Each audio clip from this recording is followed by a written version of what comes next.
What is going on in Australia and New Zealand? They have so many cool things like products and people and coaches and online businesses and ideas coming out of those two places, and I should put that on my list of future places to go visit. But the coolest thing that I recently discovered with my friend Camila while we were shopping was Typo.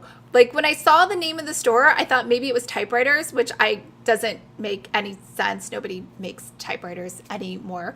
But when we looked inside, we saw it was a stationery store. And I did a little more research, and the reason I've never heard of them is because they've only been around since 2009, and they started in Australia where they have a ton of stores, and they're pretty global. They have a ton of stores everywhere, but it sounds like they just came to San Diego, I think in November. But as you know, I'm a minimalist, so I pretty much never shop. In fact, I didn't even know why we were shopping. Oh, Camila was shopping. She was looking for a swimsuit. So that's why we were at the mall. But otherwise, if I had not gone with Camila to the mall, I never would have discovered that. But I'm glad that I did. And I am going to take you on a little tour of Typo today.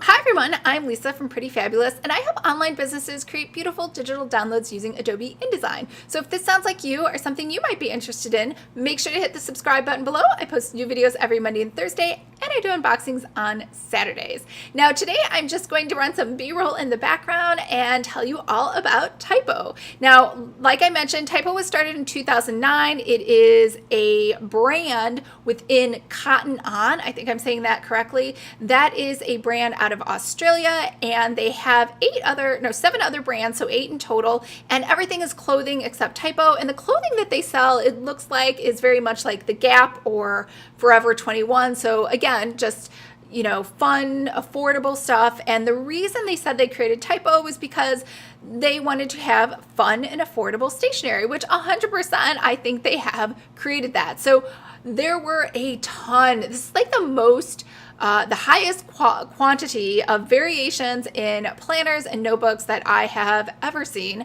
And they did a lot of related products, like things that hold your laptop, those sleeves. They had mugs and Post-its and stickers. So things that naturally you would see in a stationery store anyway. Now, the stationery stores I usually go to are very expensive. Like I'll go to Paper Source, which has envelopes as well. But again, every time I leave there, I've spent like $100 and I've come home with like 2 things. Same thing with Papyrus. I go to buy someone a birthday card and it's beautiful, but the card was $20 and I probably could have just taken the person out to lunch, right? So, it's definitely moving in a different direction. They're not, in my opinion, trying to compete with Papyrus or Paper Source, because if you want to pay high-end prices for different, more unique things, then you're probably going to go to those stores. You aren't going to think about going to Typo versus Papyrus. But I absolutely love the store, and I got to talk with one of the employees. So let's find out a little bit more from her. Is this place new? Sort of, kind of. We opened like right before Black Friday last year, so like a little bit. And everything comes from Australia? Mm-hmm. Oh, cool. Is this like a big store in Australia? Yeah, Is that way? it's like super big there. It's not so big here yet. There's only a handful of stores in the U.S. right now. But yeah, they want to expand and open up like 50 more stores within the next 2 years. So yeah, it's up and coming, but it's just cute stuff. Cool. It's really hard to work.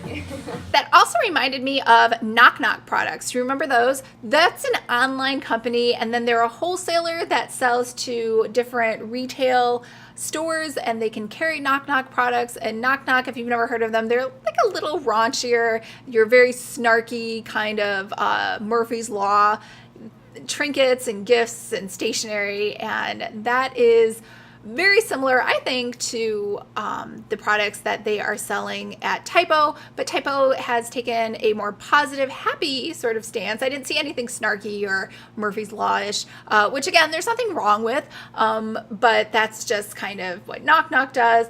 and then Typo just kind of has happier unicorn pineapple-y things. So anyways, leave a comment below and let me know what you thought of Typo, and if there is another stationery store that I should check out that is similar, because I am always on the lookout for stationery stores. There just aren't a lot of them, right? So like I don't know if you're like me, like I'll make the rounds at Michael's, Joann Fabrics, Target, Walmart for stationery, and Office, of course, all Office Depot, Staples, did I say Staples? And that's pretty much it for finding office supplies and planners and notebooks like in real life where I can touch and feel them before I buy them. So I was super excited to find this store, but you'll notice, I don't know if you noticed when I open the planners, they don't have intricate designs. They're very, very plain, kind of like, I don't want to say cheap. That's not the right word. They're just very simple designs. And so because of that, you're not getting like a beautiful elaborate planner maybe layout, but maybe you don't need that. Maybe like sometimes you just want a $10 planner or an $8 planner and you want to call it a day. So let me know again if there are other stationery stores, because I would love to check out and do more vlogs like this where we get to see stationery stores in real life. All right, I hope everyone's having a great day, and I will talk to you guys later. Bye.